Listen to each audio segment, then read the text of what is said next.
Hello everyone, welcome to सीख study smartly. मैं हूं बलजिंदर सिंह। एक बार फिर से मेरे यूट्यूब चैनल पर आप लोगों का स्वागत करता हूं। डियर फ्रेंड्स, आपको पता ही है हम लोगों ने टीचिंग एप्टीट्यूड स्टार्ट किया था। उसकी पहली वीडियो मैं अपलोड कर चुका हूं, आपने देखा, बहुत ही अच्छा रिस्पॉन्स भी दे रहे हो। और आज हम लोग करने वाले हैं पार्ट नंबर 2 टीचिंग एप्टीट्यूड का। और जो भी लोग नए चैनल से जुड़ चुके हैं या अभी पहली बार मेरी वीडियो को देख रहे हैं, जल्दी से जल्दी YouTube चैनल को सब्सक्राइब कर लीजिए, बेल आइकन को दबा लीजिए ताकि आपको हर वीडियो का नोटिफिकेशन मिलता रहे। तो स्टार्ट करते हैं। आज की जो हमारी वीडियो है वो रहने वाली है लेवल ऑफ टीचिंग कि कौन कौन से लेवल होते हैं टीचिंग के और किस तरीके से काम करते हैं। और ये हमारा सिलेबस है, हम लोगों ने ये कर लिया था। और आज हम लेवल्स ऑफ टीचिंग करने वाले हैं जिसके अंदर memory level, understanding level and reflective level of teaching का हम लोग डीपली डिस्कशन करने वाले हैं। तो स्टार्ट करते हैं। तो उससे पहले हम लोग एक बार समझ लेते हैं टीचिंग एप्टीट्यूड क्या होता है। We all know that teaching is a purposeful activity. Teaching क्या होती है कि एक पर्पसफुल एक्टिविटीज होती है जिसके अंदर क्या किया जाता है कि जो भी लर्नर होता है उसको चेंज कर दिया जाता है, उसके माइंड में या उसका बिहेवियर है उसको परिवर्तित कर दिया जाता है, चेंज कर दिया जाता है। उसके बाद both the concept teaching and learning are interrelated to each other. कि जो भी हम लोग क्या करते हैं कि टीचिंग और लर्निंग होती है कि एक साइड तो टीचिंग है, दूसरी साइड जो लर्निंग है, ये आपस में इंटरलेटेड होती हैं। जिसके द्वारा क्या किया जाता है, जो भी एक लर्नर होता है उसकी ऑल राउंडिंग पर्सनैलिटी है, ऑल राउंडिंग पर्सनैलिटी को क्या किया जाता है, डेवलप किया जाता है। और जो भी फाइनल गोल होते हैं टीचिंग के, उनको क्या किया जाता है, हासिल किया जाता है या अपने टारगेट्स को अचीव किया जाता है। और टीचिंग के अंदर क्या होता है, during teaching a interaction take place between experienced person होता है एक तो, और एक इनएक्सपीरियंस्ड पर्सन होता है। एक्सपीरियंस्ड पर्सन कौन सा होता है, जो टीचर होता है। और इन एक्सपीरियंस पर्सन कौन सा होता है या अंडर एक्सपीरियंस पर्सन कौन सा होता है, स्टूडेंट होता है। ये दो कंपोनेंट इसके अंदर मेन होते हैं जिसके ऊपर टीचिंग काम करती है या लर्निंग काम करती है। उसके बाद बात करते हैं कि यहाँ जो मेन ऑब्जेक्टिव होता है टीचिंग का वो क्या होता है कि जो भी स्टूडेंट होता है, bring change in the behaviour of student. जो इसका मेन टीचिंग का पर्पज होता है वो क्या होता है कि स्टूडेंट के बिहेवियर को चेंज करना, उसको एक अच्छा इंसान बनाना। उसके बाद बात करते हैं teachers teach student at the 3 level. कि जो टीचर्स होते हैं वो क्या करते हैं कि एक स्टूडेंट को 3 लेवलों पर क्या करते हैं, टीच करते हैं। या हम ये मान के चल सकते हैं, या लेवल्स ऑफ टीचिंग कितने होते हैं, 3 टाइप के होते हैं, जिसको आगे पैरामिड के अगले पेज पर पैरामिड के एक ट्रायंगल के द्वारा समझाया गया है। तो देख लेते हैं। तो हमारे सामने है लेवल ऑफ टीचिंग कितने टाइप के होते हैं, 3 टाइप के होते हैं। तो इनको अच्छे से समझ लेते हैं। लेवल्स ऑफ टीचिंग में सबसे पहले आता है मेमोरी लेवल, फिर आता है अंडरस्टैंडिंग लेवल, फिर आता है रिफ्लेक्टिव लेवल। मैंने ये पिछली वीडियो में करवाया था, अथॉरिटेरियन क्या होता है, डेमोक्रेटिक क्या होता है, लजीज फेयर क्या होता है। इसी तरीके से ये जो टाइप है मेमोरी के, जो टीचिंग के टाइप हैं, इसी तरीके से काम करते हैं। सबसे पहले मेमोरी लेवल आता है जिसको लीस्ट थॉटफुल बोला जाता है। मतलब इसमें जो स्टूडेंट होते हैं छोटी छोटी क्लासों वाले, जैसे फर्स्ट क्लास से लेकर 5th तक या 8th तक या 10th तक जो भी स्टूडेंट आते हैं, मेमोरी लेवल के अंदर इनको क्या किया जाता है, इंक्लूड किया जाता है। उनकी जो सोचने समझने की शक्ति होती है वो बहुत लीस्ट होती है, बहुत कम होती है। और ये जो कंसेप्ट था मेमोरी लेवल का कंसेप्ट था, या जो मेमोरी लेवल था, वो हर्बर्ट के द्वारा दिया गया था। उसके बाद बात करते हैं अंडरस्टैंडिंग लेवल की, जो थोड़ा थॉटफुल होता है। जैसे हम लोग बोल सकते हैं कि 10th क्लास से लेकर +2 क्लास तक। तो इसके अंदर क्या होता है कि थोड़ा बच्चा सोचने लग जाता है। अंडरस्टैंडिंग लेवल इसको बोला जाता है, जो डेवलप किया गया था मॉरिसन के द्वारा। उसके बाद आता है रिफ्लेक्टिव लेवल। रिफ्लेक्टिव लेवल को क्या बोला जाता है, मोस्ट थॉटफुल लेवल भी बोला जाता है टीचिंग का, जो हंट के द्वारा दिया गया है। और इसके अंदर जैसे हम लोग समझ लेते हैं कि ग्रेजुएशन के बाद या पोस्ट ग्रेजुएशन के बाद पीएचडी वगैरह करते हैं, जब सब कुछ एक स्टूडेंट के द्वारा किया जाता है, जिसको हम रिफ्लेक्टिव लेवल को लर्नर सेंट्रिक अप्रोच भी बोल सकते हैं। तो सबसे पहले हमारे सामने जो लेवल निकल के आता है, मेमोरी लेवल ऑफ टीचिंग आता है। तो इसको हम एक एक करके पहले मेमोरी समझते हैं, उसके बाद अंडरस्टैंडिंग, फिर रिफ्लेक्टिव। तो सबसे पहले मेमोरी लेवल की बात करते हैं तो इसको एमएलटी बोल देते हैं, या डेवलप किसने किया, हर्बर्ट के द्वारा डेवलप किया गया है। तो इसको समझते हैं, it is the first thought less level of teaching. मतलब इसके अंदर बच्चा सोच नहीं सकता।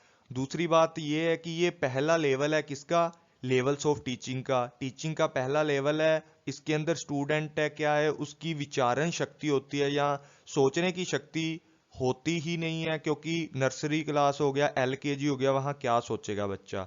और इसके द्वारा क्या किया जाता है, मेंटल एबिलिटी या जो भी हमारी मेमोरी है उसको इसके अंदर क्या किया जाता है, बनाने की कोशिश की जाती है। कि एक स्टूडेंट है उसको क्या किया जाता है, रूट लर्निंग इसके अंदर होती है। रूट लर्निंग के द्वारा उसकी मेंटल एबिलिटी को जगाया जाता है या उसकी मेमोरी को तेज करने की कोशिश की जाती है, ताकि बच्चा आने वाले टाइम में क्या हो, एक अच्छा स्टूडेंट बन सके या अच्छी चीजों को सीखने में ये चीज उसकी हेल्प करे। उसके बाद बात करते हैं teaching at memory level is consider to be lowest level of teaching. सबसे लोएस्ट लेवल होता है टीचिंग का, एक नींव पत्थर हम बोल सकते हैं कि एक नींव रखी जाती है जब एक स्टूडेंट को किसी भी स्कूल में भेजा जाता है। सबसे पहले तो उसको एनआर वगैरह सिखाया जाता है, एबीसी सिखाई जाती है, ठीक है, 1 to 10 जो काउंटिंग है वो सिखाई जाती है। उसको मेमोरी लेवल ही बोला जाता है क्योंकि ये टीचिंग का सबसे लोएस्ट लेवल होता है।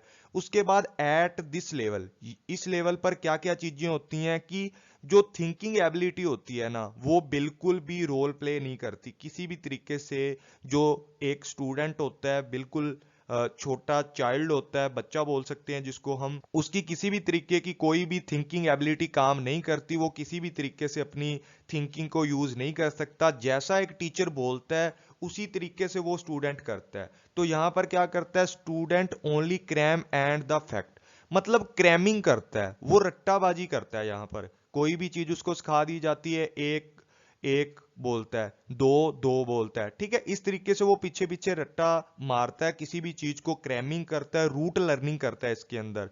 उसके बाद बात करते हैं कि the teaching is nothing but learner the subject matter by rote. कि वही बात आ गई कि इसके अंदर किसी भी तरीके की कोई भी टीचिंग नहीं होती, ठीक है। इसके अंदर सिर्फ रट्टे के द्वारा किसी भी सब्जेक्ट को सिखाने की कोशिश की जाती है। और उसके बाद बात करते हैं कि इसके अंदर जो टीचर है उसका प्राथमिक रोल होता है, ठीक है। इसके अंदर टीचर का प्राइमरी रोल होता है और स्टूडेंट का सेकेंडरी रोल होता है, क्योंकि इस मेमोरी लेवल के ऊपर हर चीज किसके द्वारा की जाती है, एक टीचर के द्वारा की जाती है। जो भी उनका स्टडी मटेरियल है वो पहले से ही ऑर्गेनाइज्ड किया होता है, ठीक है, वो प्री प्लान होता है। सारी की सारी चीजें उनको एक जो भी करिकुलम बोल सकते हैं वो पहले से फिक्स होता है, एक सीक्वेंट ऑर्डर में फिक्स होता है। तो इस तरीके से हम बोल सकते हैं कि इसके अंदर जो प्राइमरी रोल होता है वो टीचर का होता है और सेकेंडरी रोल होता है वो एक स्टूडेंट का होता है। उसके बाद बात करते हैं कि मेमोरी लेवल के अंदर किसी भी तरीके की कोई भी इनसाइट या हम डीपली जो हमारी मनोवैज्ञानिक चीजें होती हैं, जिस तरीके से हम बोल सकते हैं कि साइकोलॉजी को यूज नहीं किया जाता और ना ही इसके अंदर किसी भी कंसेप्ट को डीपली समझने की कोशिश की जाती। ये सिर्फ एक कॉग्निटिव लेवल होता है टीचिंग का, क्योंकि इसके अंदर हम लोग क्या करते हैं, बच्चों को रूट लर्निंग करवाते हैं, उसको क्रैमिंग की जाती है या स्पून फीडिंग की जाती है कि सारा का सारा काम है जो टीचर हाथ पकड़ के ही इसके अंदर करवाता है। उसके बाद बात करते हैं कि ये इनिशियल स्टेज होती है, मतलब सबसे पहली स्टेज होती है किसकी, लेवल ऑफ टीचिंग की। उसके बाद इसके अंदर क्या किया जाता है कि the fact and information of cognitive level are forcibly supplied to the brain of peoples. इसके अंदर जितने भी फैक्ट होते हैं, जितनी भी इंफॉर्मेशंस होती हैं, जितना भी सब्जेक्ट मैटर होता है, वो क्या किया जाता है, फोर्सफुली क्या किया जाता है, बच्चों के माइंड के ऊपर सप्लाई किया जाता है या बच्चों को समझाया जाता है, स्पून फीडिंग करवाई जाती है। तो जितने भी फैक्ट होते हैं, जितनी भी इंफॉर्मेशन होती हैं, उनके पीछे के जो रीजन होते हैं उनको ध्यान में नहीं रखा जाता। इसमें क्या किया जाता है, जितना भी कंटेंट होता है, जितनी इंफॉर्मेशन होती है, सारी की सारी फोर्सली हम क्या कर देते हैं, बच्चों पर थोप देते हैं। उसके बाद सिंगल लर्निंग, चैन लर्निंग।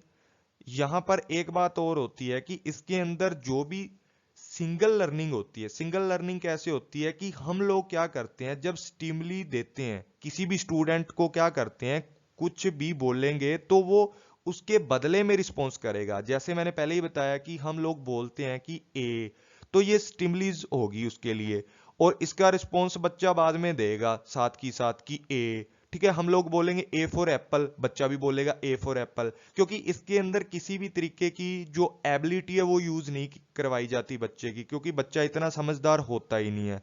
तो इस तरीके से इसके अंदर रट्टाफिकेशन चलती है सारी की सारी।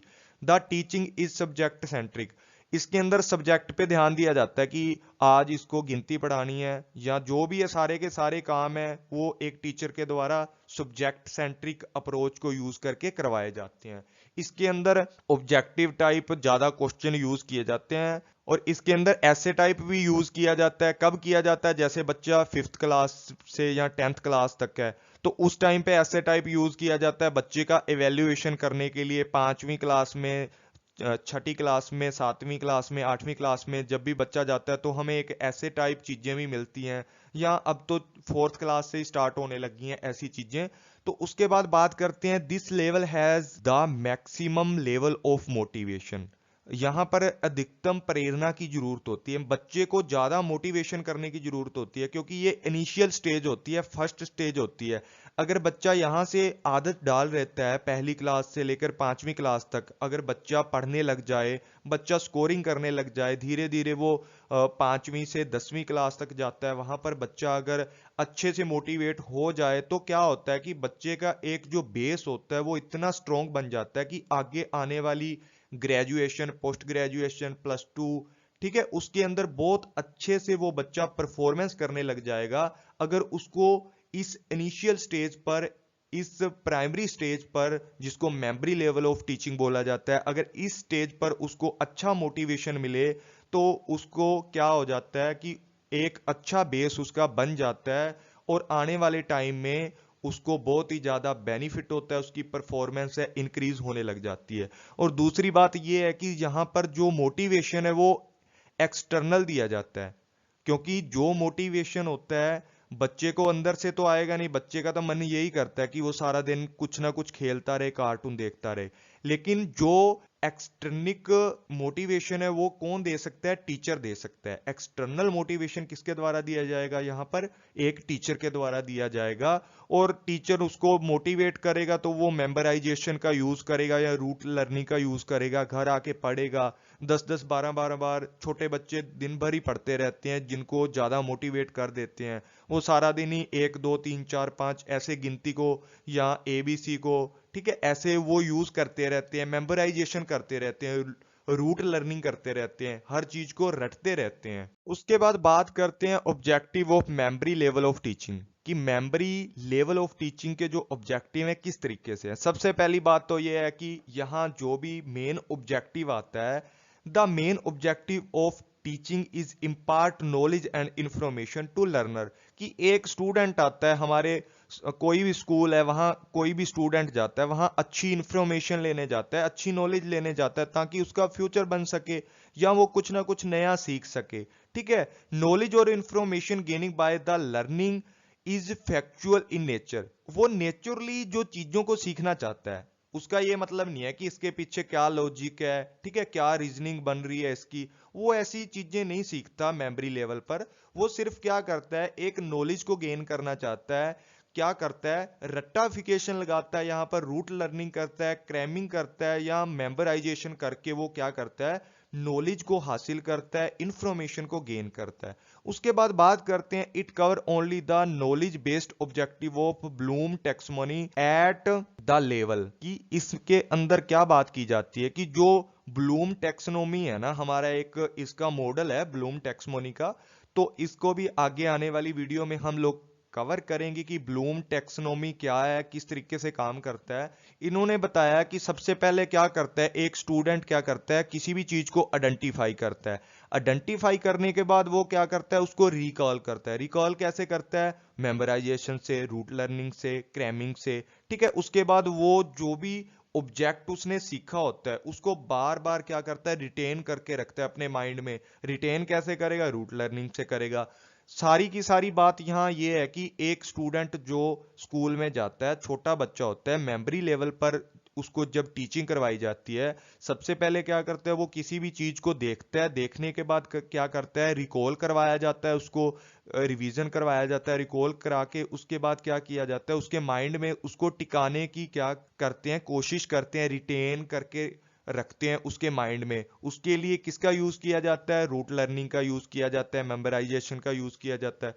उसके बाद बात करते हैं कि यहाँ पर सिंपल चीजों को क्या किया जाता है, एकदम सिंपल मेमोराइजेबल बना के बच्चों के सामने पेश किया जाता है, ताकि वो उस चीज को ज्यादा टाइम तक याद रखें। क्योंकि हम लोगों ने यहाँ पर एक बच्चे का बेस बनाना है, उसको कोई ना कोई फैक्ट सिखाना है या उसके माइंड में उसको रिटेन करके रखना है।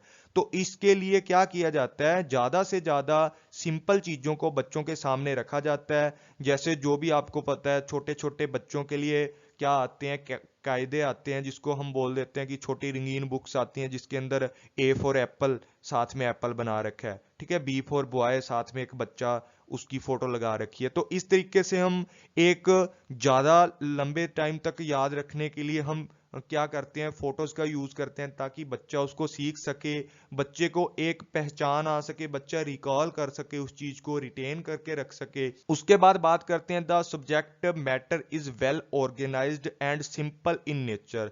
और जो भी सब्जेक्ट मैटर होता है ना, जो भी टीचर हम लोगों को क्या करता है, बुक्स वगैरह लगवाता है, या जो भी एक टीचर के द्वारा हम लोगों को स्कूल के अंदर पढ़ाया जाता है, छोटे बच्चों को पढ़ाया जाता है, वो एकदम स्ट्रक्चर्ड फॉर्म में होता है। वो पहले से प्री डिसाइड किया होता है कि ये चीजें इस स्टूडेंट को करवानी है और किस तरीके से करवानी है, वो सारी की सारी हम लोगों को बताई जाती हैं। उसके अंदर जो भी एक स्ट्रक्चर नेचर होता है और जितना भी सिलेबस उसके अंदर होता है, स्टडी मटेरियल होता है, वो बिल्कुल सिंपल होता है।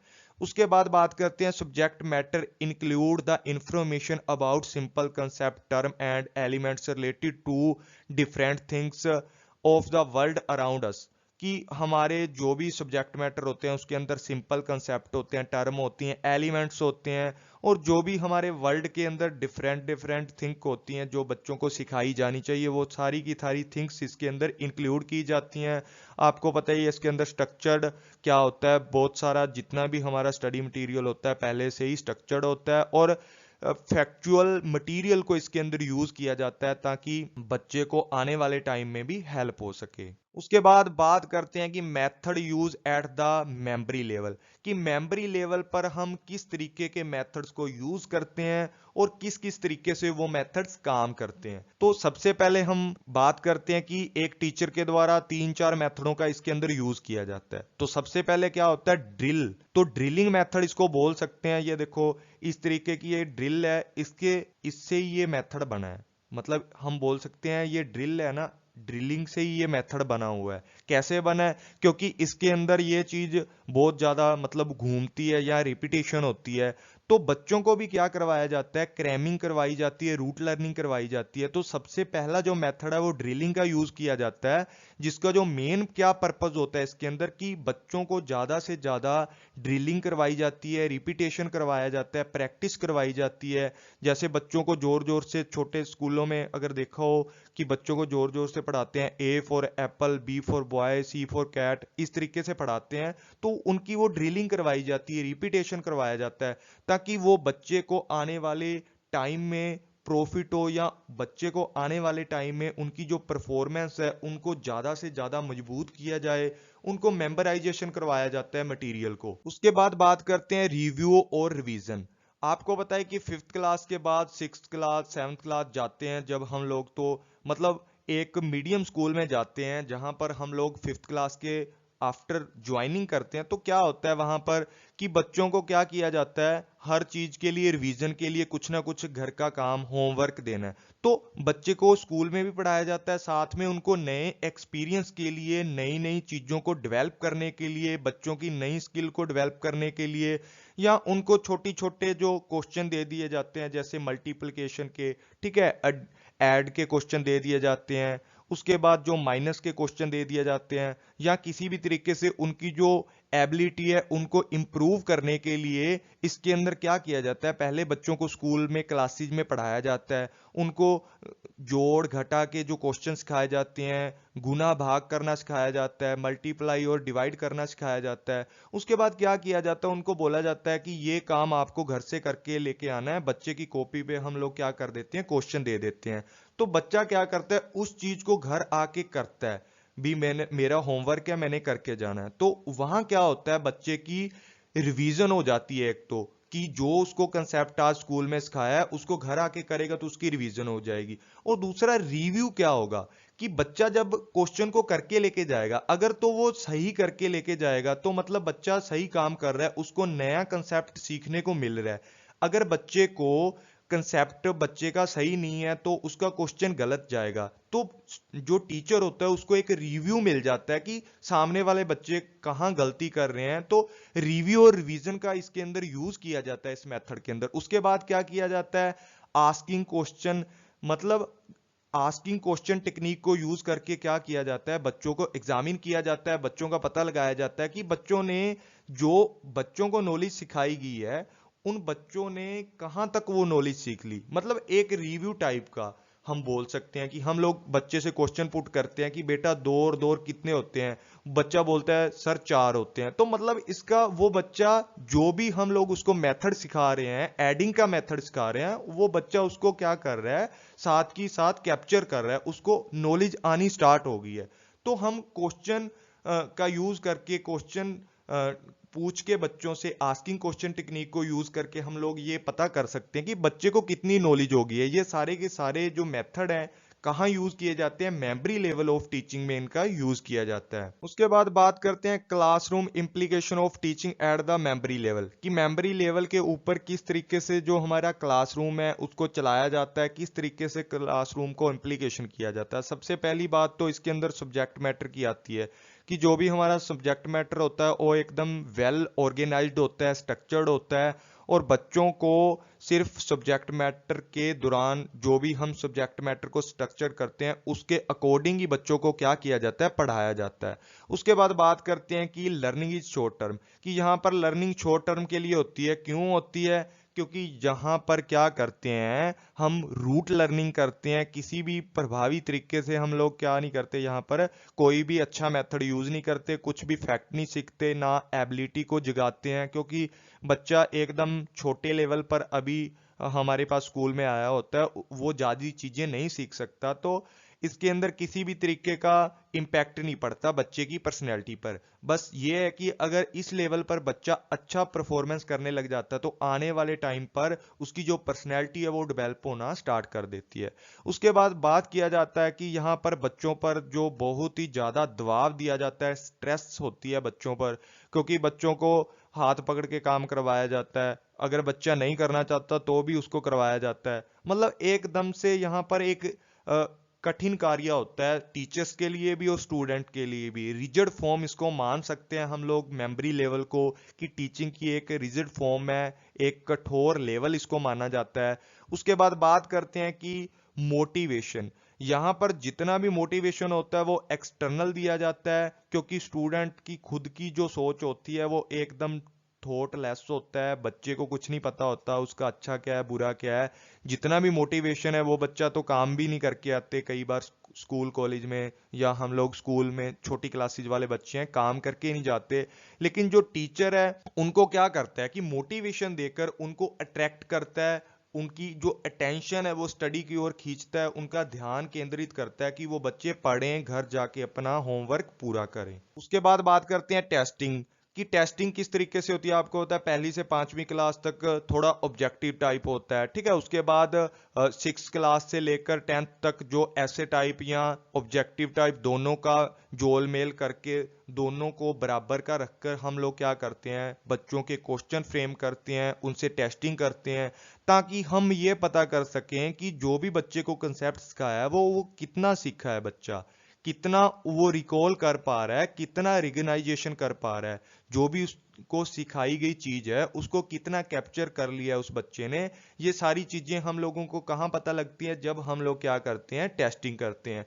उसके बाद बात की जाती है कि क्लासरूम के अंदर कैसा इंटरेक्शन होता है। अभी टीचर और स्टूडेंट के अंदर बहुत लोएस्ट लेवल का इंटरेक्शन होता है, क्योंकि बहुत छोटे छोटे बच्चे होते हैं। टीचर भी कई बार ध्यान नहीं देते बच्चों की ओर कि बच्चे क्या कर रहे हैं क्लासरूम में। बस इतना है कि धीरे धीरे जब क्लास अप होती जाती है वैसे वैसे क्या होता है, इंटरेक्शन भी इंक्रीज होता जाता है। उसके बाद सुपरफिशियल नॉलेज, सुपरफिशियल नॉलेज यहाँ पर देनी, जो भी हम लोग चाहते हैं सुपरफिशियल नॉलेज देनी चाहते हैं यहाँ पर बच्चों को, लेकिन बच्चे छोटे होते हैं इस तरीके से वो क्या करते हैं, धीरे धीरे जो सुपरफिशियल नॉलेज है उनको आने वाली क्लासों में कैप्चर करते हैं। जो मेमोरी लेवल है यहाँ पर, जो सुपरफिशियल नॉलेज होती है वो देने में हम असमर्थ रहते हैं, असफल रहते हैं कि मेमोरी लेवल पर सुपरफिशियल नॉलेज नहीं दी जाती। लेकिन आने वाले लेवल में या आने वाले जो अंडरस्टैंडिंग लेवल है या रिफ्लेक्टिव लेवल है, वहां पर बच्चा क्या करता है, सुपरफिशियल नॉलेज को ऑब्जर्व करता है या बच्चे वहां से ज्यादा कैप्चर करते हैं नॉलेज को। उसके बाद बात करते हैं कि मेमोरी लेवल ऑफ टीचिंग पर किस तरीके से टीचर रोल करता है अपने और किस तरीके से एक बच्चा रोल करता है। सबसे पहले डोमिनेटिंग एंड अथॉरिटेरियन रोल करता है एक टीचर, कि एक टीचर के द्वारा क्या किया जाता है, सारी की सारी भूमिका है जो एक टीचर के द्वारा निभाई जाती है वो ही यहाँ पर अथॉरिटी रखने वाला होता है। सारे के सारे काम उसको ही करने होते हैं, एक टीचर को ही। वो ही बच्चे की क्लास को अच्छे से एडजस्ट करता है, मैनेजमेंट करता है, बच्चों का जो सिलेबस होता है या स्टडी मटेरियल होता है उसको क्या करता है, अच्छे से स्ट्रक्चर्ड वे में लाता है। और बच्चों को किस तरीके से सिखाना है वो सारी की सारी बातें क्या होती हैं, एक टीचर की होती हैं। उसके बाद क्या होता है कि एक टीचर के पास इतनी अथॉरिटी होती है कि वो स्टूडेंट को इंस्ट्रक्शन दे सके, डायरेक्शन दे सके, उनको कंट्रोल कर सके, उनका इवेल्युएशन कर सके, ताकि आने वाली स्टेजों के लिए उनको तैयार किया जा सके, आने वाली क्लासों के लिए उनको रेडी किया जा सके। उसके बाद बात करते हैं कि so in this level of teaching right from the selection of the subject material. इसके अंदर यही बात बताई गई है कि जो भी स्टडी मटेरियल होता है वो किसके द्वारा एडजस्ट किया जाता है, किसके द्वारा निर्धारित किया जाता है, वो एक टीचर के द्वारा निर्धारित किया जाता है। इवेल्युएशन के जो मेथड होते हैं वो सारे के सारे एक टीचर के द्वारा किए जाते हैं। सारी की सारी जो की प्रोसेस होती है टीचिंग की, जो मेमोरी लेवल पर सारी की सारी की प्रोसेस होती है वो सारी की सारी किसके द्वारा की जाती है, टीचर के द्वारा की जाती है। तो यहाँ पर एक टीचर का अहम रोल होता है मेमोरी लेवल ऑफ टीचिंग के ऊपर। उसके बाद स्टूडेंट का क्या रोल होता है, स्टूडेंट एकदम पैसिव होता है, मतलब सेकेंडरी सोर्स माना जाता है। यहाँ पर स्टूडेंट को एक सेकेंडरी कंपोनेंट माना जाता है कि स्टूडेंट क्या करता है, यहाँ पर पैसिव रोल अपना निभाता है। स्टूडेंट को अपने बारे में बिल्कुल भी पता नहीं होता उसको क्या करना है क्या नहीं करना, सारे के सारे काम वो टीचर के इंस्ट्रक्शन पर करता है। उसके बाद क्या किया जाता है कि यहाँ पर this is because content of the subject matter teacher tools and methods employed for teaching are the directed by the teacher। सारे के सारे जितने भी मेथड यूज किए जाते हैं, जितना भी स्ट्रक्चर किया जाता है, प्लान बनाए जाते हैं, सारे के सारा जो काम होता है टीचर के द्वारा किया जाता है। स्टूडेंट सिर्फ उस चीज को फॉलो करता है। उसके बाद जो करिकुलम फ्रेमवर्क किया जाता है, सारे के सारे काम इसके अंदर टीचर के द्वारा किए जाते हैं। उसके बाद बात करते हैं कि मेमोरी लेवल ऑफ टीचिंग पर किस तरीके के टीचिंग इक्विपमेंट यूज किए जाते हैं। टीचिंग इक्विपमेंट क्या होता है कि जो भी हमारी नॉलेज लेते हैं हम टीचर से, उस नॉलेज को एक अच्छे वे से या बहुत ही सरल तरीके से सीखने के लिए क्या करते हैं, टीचर टीचिंग इक्विपमेंट का यूज करते हैं। यहाँ पर बहुत सारे टीचिंग इक्विपमेंट हो सकते हैं, मॉडल्स हो सकते हैं, चार्ट हो सकता है, मैप्स हो सकते हैं, पिक्चर्स हो सकती हैं, रेडियो टेलीविजन जो भी इसके अंदर इंक्लूड किए जाते हैं, ताकि जो भी हमारे कंसेप्ट हम लोग सीखने वाले हैं उनको इफेक्टिव तरीके से हम लोग क्या कर सकें, सीख सके। यहाँ पर टीचिंग एड्स का यूज किया जाता है ताकि स्टूडेंट अटेंशन दें अपने कंसेप्ट को सीखने के लिए, स्टूडेंट का ध्यान अपनी ओर खींचने के लिए, टीचर स्टूडेंट को अट्रैक्शन लाने के लिए या एक अच्छी कम्युनिकेशन आपस में करने के लिए उनको अपनी ओर खींचने के लिए, ताकि बच्चे ध्यान से अपना जो टीचर समझा रहा है, जो भी कंसेप्ट क्लियर करवा रहा है, उनको ध्यान से समझाने के लिए टीचर क्या करता है, टीचिंग एड्स का यूज किया जाता है इसके अंदर। उसके बाद बात करते हैं कि इवेल्युएशन सिस्टम किस तरीके का यूज किया जाता है मेमोरी लेवल ऑफ टीचिंग पर। तो यहां पर देख लेते हैं। सबसे पहले इसके अंदर क्या किया जाता है कि प्री डिटर्मिनेट ऑब्जेक्टिव क्वेश्चन यहां डाल दिए जाते हैं बच्चों को। हम लोग बोल देते हैं कि ए के बाद क्या आएगा, बी आएगा, बी के बाद क्या आएगा, सी आएगा। इस तरीके से जो क्वेश्चन है या एक दो जो भी काउंटिंग है वो लिखवा लेते हैं बच्चों से। मतलब एक ऑब्जेक्टिव टाइप या प्री डिटर्मिनेट जो भी हमारा इवेल्युएशन सिस्टम इसके अंदर यूज किया जाता है। और इसके अंदर हमारा क्या होता है, हम पहले क्या करते थे, ओरल और रिटन दोनों टेस्ट देते थे। जब हम छोटी क्लासों में होते थे, पहली से लेकर 10th तक क्या करते थे, ओरल और रिटन टेस्टों का यूज किया जाता था, ताकि एक टीचर अच्छे से एवेल्युएशन कर सके कि बच्चा कहाँ स्टैंड कर रहा है, उसका किस चीज में ज्यादा नॉलेज है और किस चीज में कम नॉलेज है। इन चीजों को देखने के लिए, बच्चों का एवेल्युएशन करने के लिए, उनकी परफॉर्मेंस का पता लगाने के लिए क्या किया जाता था, दोनों मेथडों को यूज किया जाता था, ओरल और रिटन का। उसके बाद क्या किया जाता है, यहाँ पर शॉर्ट टाइप नोट्स बना के दिए जाते हैं या रिटन टेस्ट लिए जाते हैं, शॉर्ट टाइप क्वेश्चन दिए जाते हैं, रिकॉलिंग टाइप के क्वेश्चन दिए जाते हैं, रिकॉग्नाइजेशन टाइप के क्वेश्चन दिए जाते हैं, मल्टीपल चॉइस क्वेश्चन दिए जाते हैं, मैचिंग क्वेश्चन दिए जाते हैं कि बेटा आम को आम से मिलाओ। ठीक है, इस तरीके से एक साइड आम बना दिया जाता है, दूसरी साइड हिंदी में लिख दिया जाता है या इंग्लिश में लिख दिया जाता है कि किस साइड एप्पल है और एप्पल को एप्पल से मिलाना है या एक को एक से मिलाना है। मैचिंग क्वेश्चन भी इसके अंदर दिए जाते थे। उसके बाद यहाँ क्या किया जाता है कि स्टूडेंट को चाहिए ज्यादा से ज्यादा वो क्वेश्चंस को अटेम्प्ट करे, ताकि उनकी जो नॉलेज है उनको चेक किया जा सके। तो इवेल्युएशन सिस्टम इस तरीके से काम करता है मेमोरी लेवल पर। उसके बाद हम बात करते हैं अंडरस्टैंडिंग लेवल ऑफ टीचिंग। तो सेकंड लेवल कौन सा होता है हमारा, अंडरस्टैंडिंग लेवल ऑफ टीचिंग, जो किसके द्वारा दिया गया है, मॉरिसन के द्वारा दिया गया है, जिसको ULT भी बोल दिया जाता है। तो सबसे पहले हम देख लेते हैं अंडरस्टैंडिंग लेवल क्या होता है। Understanding something is the perceive the meaning, grasps the idea and comprehend the meaning. तो इसमें हम बात करते हैं कि जो भी हम लोग क्या करते हैं, किसी भी चीज को समझते हैं, उस चीज का अर्थ समझते हैं साथ में। कि हम लोगों ने एप्पल समझा है, एप्पल क्या होता है, एक फ्रूट होता है।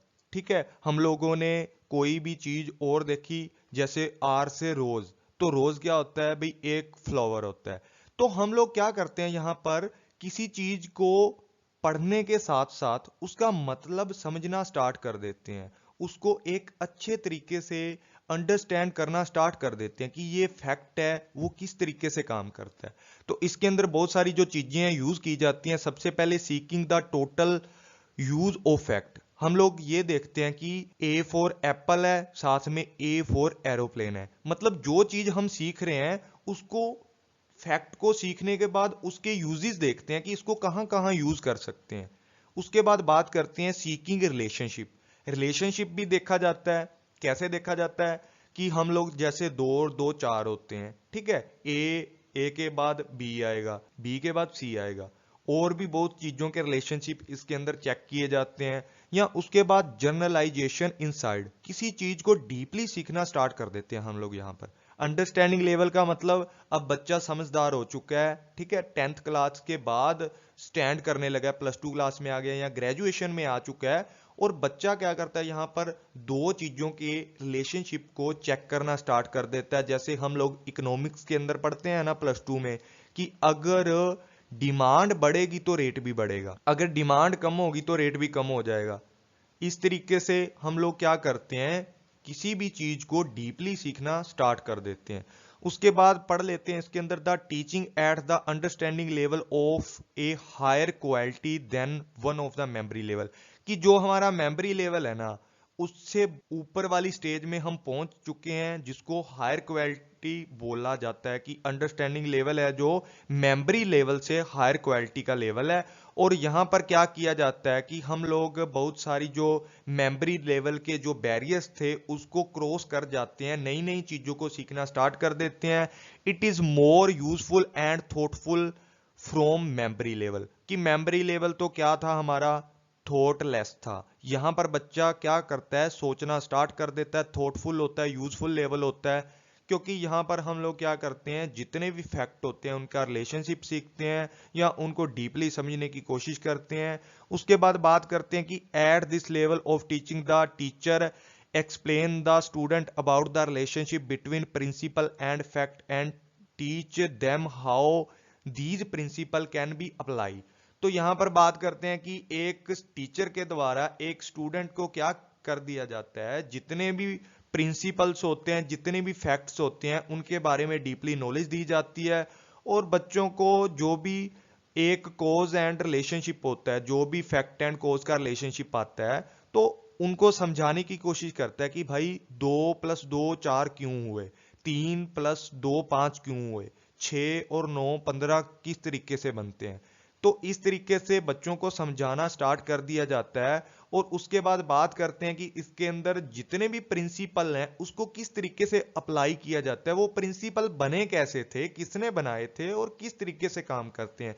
सारी की सारी बातें क्या कर दी जाती हैं, अंडरस्टैंडिंग लेवल के अंदर एक टीचर के द्वारा स्टूडेंट को बताई जाती हैं। और इसके अंदर किसी भी तरीके की रट्टाफिकेशन या क्रैमिंग को यूज नहीं किया जाता, उसको एनकरेज नहीं किया जाता। मतलब यहाँ पर जो भी हम लोग रूट लर्निंग करते हैं उसको डिमोट किया जाता है, बच्चों को कंसेप्ट क्लैरिटी पर ज्यादा ध्यान दिया जाता है ताकि वो नॉलेज को एक्वायर कर सकें और नई नई नॉलेज को प्राप्त कर सकें। उसके बाद इसके अंदर क्या किया जाता है कि एक स्टूडेंट को it's provide more and more opportunities for the student to develop intellectual behaviour. कि एक बच्चे का जो इंटेंचुअल बिहेवियर है, बच्चे का जो कोग्निटिव माइंड है, उसको इंटेलिजेंट बनाने के लिए क्या किया जाता है, एक टीचर के द्वारा स्टूडेंट को बहुत सारे अवसर प्रदान किए जाते हैं, मोर एंड मोर अपॉर्चुनिटीज दी जाती हैं कि आओ बच्चों ये आपको सीखना है और इतने दिनों में हम लोगों ने ये कवर करना है। सारी की सारी चीजें बच्चे को बताई जाती हैं और एक स्ट्रक्चर्ड वे में ही उनको पढ़ाया जाता है। उसके बाद बात करते हैं कि कोग्निटिव एबिलिटी और मेंटल एबिलिटी को इसके अंदर ज्यादा से ज्यादा डेवलप किया जाता है, उसको इंटेलिजेंट बनाया जाता है स्टूडेंट को। सीधी सी बात है कि यहाँ पर हम लोग क्या करते हैं, बच्चों के ज्यादा से ज्यादा टेस्ट लेते हैं, बच्चों को नई नई चीजें सिखाते हैं, बच्चों को क्या किया जाता है कि they become more capable to think, बच्चों को सोचने के लिए समक्ष बनाया जाता है। बच्चों की इतनी मतलब कोग्निटिव एबिलिटी को डेवलप कर दिया जाता है कि बच्चा अपने खुद के बारे में सोचने लग जाता है कि उसके लिए क्या चीज सही है, क्या चीज गलत है। Present the fact in more logic manner, कि बच्चों के सामने क्या कर दिया जाता है कि जितने भी हम लोग इवेंट देते हैं ना, वो लॉजिकल माइनर में देते हैं। बच्चा उनको एनालाइज करके देखता है, बच्चा जितने भी जो इवेंट होते हैं, जितने भी फैक्ट होते हैं, उनको एकदम से एनालाइज करके देखता है कि ये किस तरीके से बना है, उसके पीछे क्या लॉजिक है। सारी की सारी चीजें इसके अंदर क्या कर दी जाती हैं, बच्चों को सिखा दी जाती हैं। उसके बाद बात करते हैं it make people understand the generalisation principles fact and सम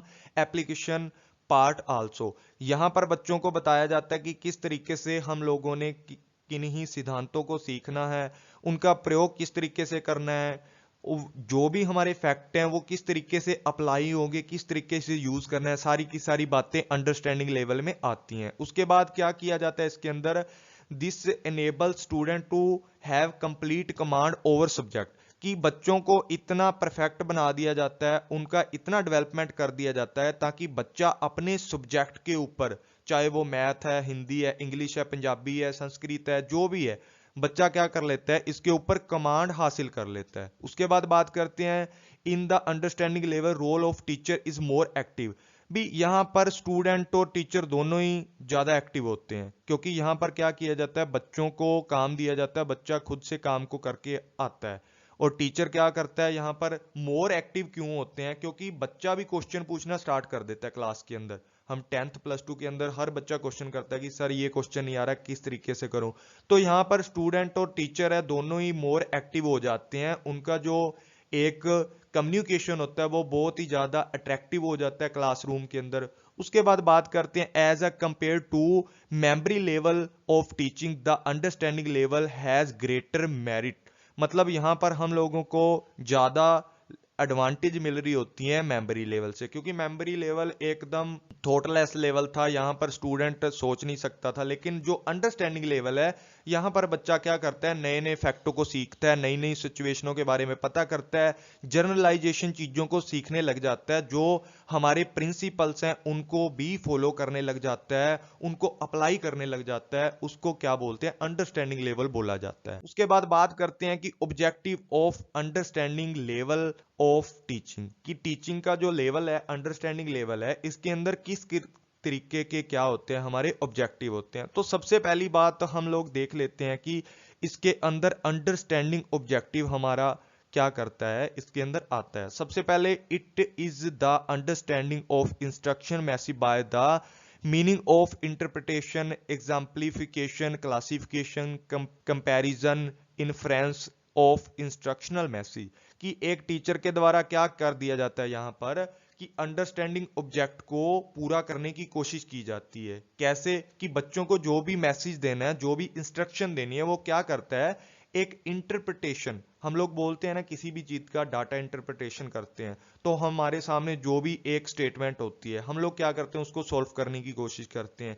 एग्जाम्पलिफिकेशन क्या होता है, कि टीचर के द्वारा क्या कर दिया जाता है, यहां पर किसी भी कंसेप्ट को समझाने के लिए जो हमारे एग्जाम्पल होते हैं, जो हमारे प्रिंसिपल्स होते हैं, किसी एक बड़े राइटर के द्वारा दिए जाते हैं, या जो एक रियल लाइफ की प्रॉब्लम्स होती हैं, उनको बच्चों के सामने रखा जाता है, क्लासिफिकेशन करके समझाई जाती है, टेबुलेशन का यूज कर लिया जाता है, ठीक है, पाई चार्ट्स का यूज किया जाता है, मतलब क्लासिफिकेशन कर दिया जाता है। जैसे मैंने पीछे बताया आपको कि टीचिंग के 3 क्या होते हैं, लेवल्स होते हैं। तो सबसे पहले मैंने डायग्राम के द्वारा बताया आपको कि पहला लेवल क्या होता है, मेमोरी लेवल होता है, दूसरा अंडरस्टैंडिंग होता है, तीसरा रिफ्लेक्टिव होता है। तो इनको 3 लेवलों में क्या किया गया, क्लासिफिकेशन किया गया। उसके बाद क्या करते हैं, यहाँ कंपेरिजेशन किया जाता है, कंपेयर किया जाता है आपस के अंदर, कि ये चीज मेमोरी लेवल क्या थी, थॉटलेस थी, और जो अब हम अंडरस्टैंडिंग लेवल कर रहे हैं, ये क्या है, थॉटफुल है। तो इन दोनों के बीच में कंपैरिजन हो गया।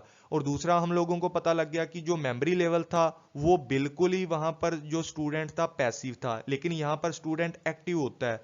तो इस तरीके से क्या कर दिया जाता है, इसके अंदर एक कंपैरिजन करके दिखाया जाता है। उसके बाद जो भी इंस्ट्रक्शन दी जाती हैं, जो भी बच्चों को समझाया जाता है, उनको आसानी से बच्चा समझने लग जाता है।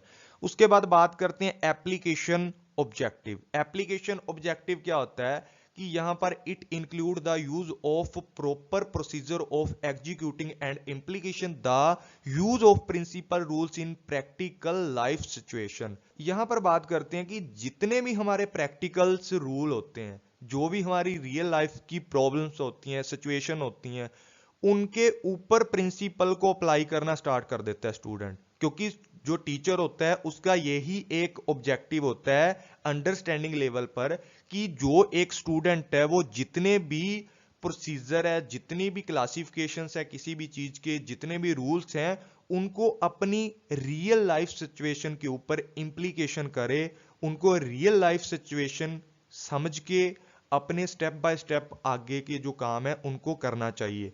तो स्टूडेंट को एक इंटेंचुअल जो बिहेवियर है उनका वो डेवलप कर दिया जाता है, ताकि वो जितने भी प्रिंसिपल्स हैं, रूल रेगुलेशन है, उनको समझना स्टार्ट कर दे और अपनी रियल लाइफ के ऊपर उनको इंप्लीकेशन करना स्टार्ट कर दे। कोई भी चीज अगर हम रियल लाइफ के एग्जाम्पल लेके समझते हैं तो वो बहुत टाइम तक, लॉन्ग टाइम तक हम लोगों को याद रहती है। उसके बाद यहां पर क्या क्या ऑब्जेक्टिव और हो सकते हैं, तो सबसे पहले क्या होता है, to see relationship between acquire facts. तो उसके बाद यहां और कौन कौन से ऑब्जेक्टिव हो सकते हैं हम समझ लेते हैं, कि to see relationship between acquire facts, कि 2 या 2 से अधिक जो भी हमारे पास फैक्ट आते हैं, जो हम लोगों ने किसी इन्वायरमेंट से लिए हैं या हमारी बुक्स से पढ़े हैं, जितने भी फैक्ट, उन फैक्ट्स के बीच में हम लोग क्या करते हैं, रिलेशनशिप को चेक करते हैं। जैसे हम लोग समझ लेते हैं कि अगर कोई बंदे की एज बढ़ती है तो साथ साथ वजन भी बढ़ता है। तो जिस तरीके से दिन चढ़ता है, ठीक है, डे की स्टार्टिंग होती है, जैसे जैसे सूरज निकलेगा उसी तरीके से क्या होगा, जो हमारा टेम्परेचर है वो भी बढ़ना स्टार्ट कर देगा।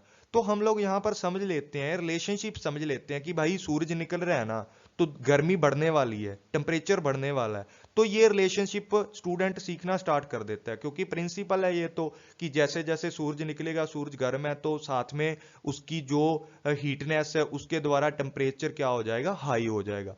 उसके बाद क्या है, to complete the meaning of the acquire fact और फैक्चुअल इंफॉर्मेशन, कि यहाँ पर फैक्चुअल इंफॉर्मेशन को सीखा जाता है, उनके अर्थों को समझा जाता है। सारी की सारी जितनी भी हम लोग इवेंट देखते हैं, जितने फैक्ट देखते हैं, जितनी इंफॉर्मेशन टीचर से कैप्चर करते हैं, बुक से कैप्चर करते हैं, उनको एक फैक्चुअल इंफॉर्मेशन के रूप में देखा जाता है, उनके अर्थ को समझना स्टार्ट कर देते हैं। To identify the similarities and dissimilarity between the acquired facts, मतलब कि हम लोग यहां पर देखना स्टार्ट कर देते हैं कि कौन सी चीज आपस में सिमिलर है, कौन सी डिससिमिलर है, कौन सी चीज का कलर एक जैसा है, कौन सी चीज का कलर आपस में नहीं मिल रहा। तो जो समानताएं होती हैं या असमानताएं होती हैं, जो दो फैक्ट हम देखते हैं तो उसके अंदर हम लोग पता कर लेते हैं कि ये चीज आपस में मेल खा रही है, ये चीज नहीं खा रही।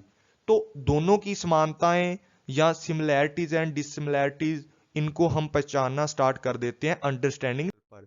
उसके बाद क्या करते हैं, to seeking generalisation out of the specific fact, हम लोग यहां पर क्या कर देते हैं, एक अपना फैक्ट ढूंढना स्टार्ट कर देते हैं। अपना फैक्ट कैसे ढूंढते हैं, जब हम लोग ग्रेजुएशन में जाते हैं तो हम लोग क्या करते हैं, नई नई चीजों को समझना स्टार्ट कर देते हैं, हम अपना ही ऑब्जर्वेशन कर लेते हैं कि भाई ये चीज ऐसे भी तो हो सकती है। तो एक स्पेसिफिक फैक्ट को देख के, एक स्पेसिफिक इवेंट को देख के अपना जब ऑब्जर्वेशन करते हैं, अपनी जनरलाइजेशन करना स्टार्ट कर देते हैं, वो कहां करते हैं, अंडरस्टैंडिंग लेवल पर स्टार्टिंग हो जाती है। लेकिन जब हम रिफ्लेक्टिव लेवल पर पहुंचते हैं तो हम अपनी चीज को क्या कर देते हैं, जनरलाइजेशन कर देते हैं, एक नई थ्योरी बना देते हैं। वो रिफ्लेक्टिव लेवल में हम लोग पढ़ेंगे। उसके बाद to apply the generalisation fact rule of principle of the for learning new fact in the practical life, कि प्रैक्टिकल लाइफ में जो भी हमारे प्रिंसिपल्स हैं, ये मैंने समझा ही दिया पीछे।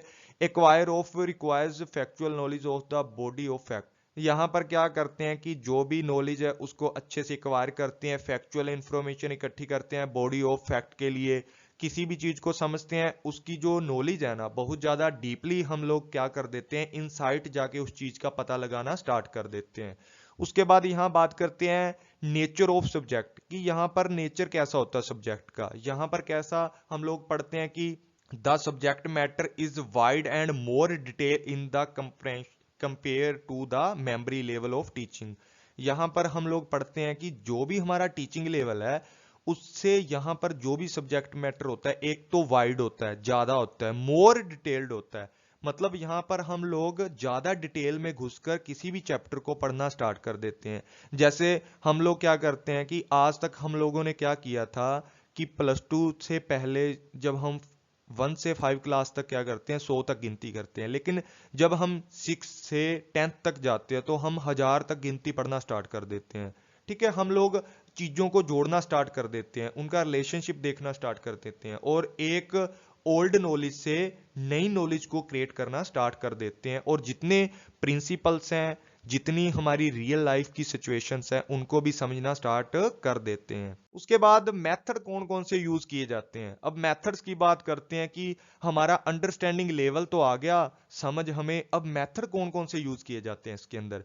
तो सबसे पहले इसके अंदर क्या किया जाता है, लेक्चर मेथड को यूज किया जाता है। हाँ जी, इसके अंदर सबसे पहले लेक्चर मेथड को यूज किया जाता है। जैसे हम कॉलेज में जाते हैं, स्कूल में जाते हैं, कि एक टीचर क्या होता है, लेक्चर स्टैंड के सामने खड़ा होकर हम लोगों को क्या करता है, कुछ ना कुछ नॉलेज देता है, कुछ ना कुछ सब्जेक्ट के बारे में बताते हैं। तो लेक्चर मेथड आपको पता ही है, जैसे ये पिक के अंदर दिखा रखा है। उसके बाद डिस्कशन मेथड, डिस्कशन मेथड क्या होता है कि एक मेज लगा देते हैं, गोल या चौरस किसी भी तरीके का, रिटेंगल साइज का हो सकता है, कोई भी मेज लगा देते हैं, उसके आमने सामने लोग क्या कर देते हैं, चेयर्स लेके बैठ जाते हैं और डिस्कशन करना स्टार्ट कर देते हैं। किसी भी टॉपिक के ऊपर डिस्कशन करना स्टार्ट कर देते हैं, और सबके क्या होते हैं, अपने अपने ओपिनियन होते हैं। और जब अपने अपने ओपिनियन होते हैं, आप लोगों ने देखा है कि जब हम लोग क्या करते हैं, एग्जाम आते हैं कॉलेज लाइफ में, मैंने तो देखा है भाई, आप लोगों ने भी देखा होगा कि जब हमारे एग्जाम आते हैं, जो हमारा ग्रुप सर्कल होता है, जो हमारे फ्रेंड्स होते हैं, हम लोग क्या करते हैं, भाई अब तो एग्जाम आगे पढ़ना पड़ेगा, तो हम लोग उनके साथ बैठ के डिस्कशन करना स्टार्ट कर देते हैं कि भाई तेरे को क्या आता है और मेरे को क्या आता है।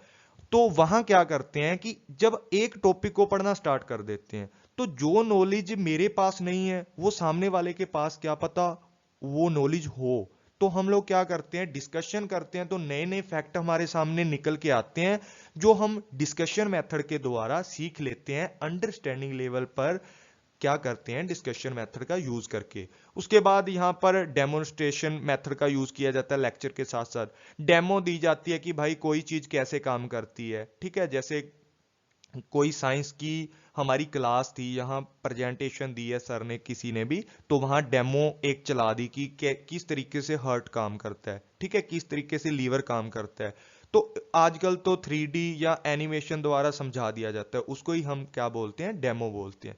उसके बाद एग्जाम्पलीफिकेशन और एक्सप्लेनेशन, कि जो भी टीचर होता है ना, उसके पास उसके दिमाग में बहुत सारे क्या होते हैं, एग्जाम्पल होते हैं। उस एग्जाम्पल को वो किस तरीके से एक मिसाल के रूप में हमारे सामने पेश करता है कि किसी भी सब्जेक्ट को हम क्या कर सकें, इजीली कैप्चर कर सकें, स्पष्ट रूप से समझ सकें, या किसी भी एग्जाम्पल के थ्रू हम किसी भी कंटेंट को, किसी भी प्रिंसिपल को कैप्चर कर लें।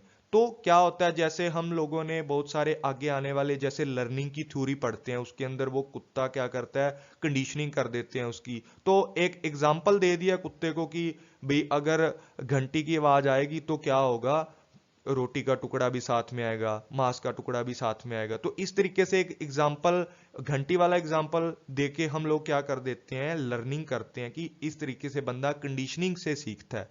तो एक एग्जाम्पलीफिकेशन से या एक्सप्लेनेशन से क्या करते हैं, किसी एग्जाम्पल को समझाते हैं। उसके बाद इंडक्टिव और डिडक्टिव, ये हम लोग अच्छे से पढ़ने वाले हैं, रिसर्च में भी पढ़ेंगे, टीचिंग में भी पढ़ेंगे कि किस तरीके से इंडक्टिव और डिडक्टिव चीजें काम करती हैं। इंडक्टिव किसी भी इनोवेशन को बोल देते हैं, डिडक्टिव जो भी पहले वाले प्रिंसिपल्स होते हैं उन थ्योरीज को वेरीफाई करते हैं। ये सारे के सारे जो मेथड हैं इनके अंदर टीचिंग के अंदर यूज किए जाते हैं, अंडरस्टैंडिंग लेवल के ऊपर यूज किए जाते हैं। उसके बाद किस तरीके का क्लासरूम होता है हमारा, कहाँ, अंडरस्टैंडिंग लेवल पे क्लासरूम इम्प्लीफिकेशन किस तरीके से की जाती है, किस तरीके से इम्प्लीफिकेशन होती है। तो सबसे पहले क्या होता है कि objective must be keeped very clear. हम लोगों को यहाँ पर क्या करना चाहिए, जो हमारा ऑब्जेक्टिव है एकदम क्लियर रखना चाहिए कि बच्चों को करना क्या है। एक स्ट्रक्चर्ड वे से हम लोगों को बच्चों को बताना चाहिए कि भाई हम लोगों ने इतने टाइम में ये कुछ करना है, आपका ये सिलेबस है। कॉलेज में जब हम बीकॉम, बीबीए, बीए में जाते हैं तो एक स्ट्रक्चर वे से एक टीचर आता है, बताता है कि भाई आप लोगों का ये सिलेबस है और हम लोगों ने इतने टाइम में ये कवर करना है और आप लोगों ने ये करना है अपने ओर से। उसके बाद बात करते हैं proper role of practical must be understood, कि यहां पर क्या किया जाता है कि जो भी बच्चा किसी भी कंसेप्ट को समझता है उसको प्रैक्टिकल समझने की कोशिश की जाती है। एक तो रेटाफिकेशन होती है, लेकिन यहाँ पर क्या होता है, प्रैक्टिकल काम करने स्टार्ट कर दिए जाते हैं। और यहाँ पर क्या किया जाता है कि अनप्रोडक्टिव जो मोटिवेशनल टेक्निक्स होती हैं उनको अवॉइड करना स्टार्ट कर दिया जाता है। कैसी होती हैं अनप्रोडक्टिव मोटिवेशनल टेक्निक्स, जैसे बोल दिया बच्चों, जो छोटी क्लास के बच्चे होते हैं, पहली से पांचवी क्लास के, बेटा कल को काम करके आइयो, तेरे को 2 चॉकलेट मिलेंगी। तो ये मोटिवेशनल टेक्निक तो है लेकिन अनप्रोडक्टिव है। जो बड़ी क्लास के बच्चे हैं उनको ये थोड़ी बोलेंगे बेटा काम करके आइयो, तेरे को चॉकलेट खिलाएंगे। तो उनको खुद से समझ आ जाती है, क्योंकि यहाँ पर जो अंडरस्टैंडिंग लेवल होता है, यहाँ पर जो मोटिवेशनल होता है, एक्सटर्नल और इंटरनल दोनों तरीके का मोटिवेशन काम करता है। जो बच्चे समझदार होते हैं वो खुद से काम करना स्टार्ट कर देते हैं, उनको किसी भी अनप्रोडक्टिव मोटिवेशनल की जरूरत नहीं होती। और टीचर भी बोलता है कि भाई ये पढ़ के आना है आपको, तो आपको पढ़ के आना पड़ेगा। उसके बाद बात करते हैं lessons plan should be use properly, कि यहाँ पर जितने भी हम लोग बच्चों को काम करवाते हैं वो पहले से प्लान होना चाहिए, सारे लेसन वगैरह कि ये हम लोगों ने इतने टाइम में कवर करने हैं। उसके बाद बात करते हैं student and lesson must be paced advantageously. इसके अंदर क्या किया जाता है कि जो भी, ताकि लेसन इतने प्लान्ड होने चाहिए कि जो भी स्टूडेंट होते हैं उनका ज्यादा से ज्यादा एडवांटेज ले सकें, बच्चे ज्यादा से ज्यादा उससे लाभ प्राप्त कर सके। उसके बाद बात किया जाता है the significant of serial curriculum should be recognised, कि यहाँ पर जितनी भी मान्यताएं होती हैं, जितने भी काम होते हैं, उनको एक करिकुलम के अकॉर्डिंग करना चाहिए। ये सारे के सारे पॉइंट सेम है।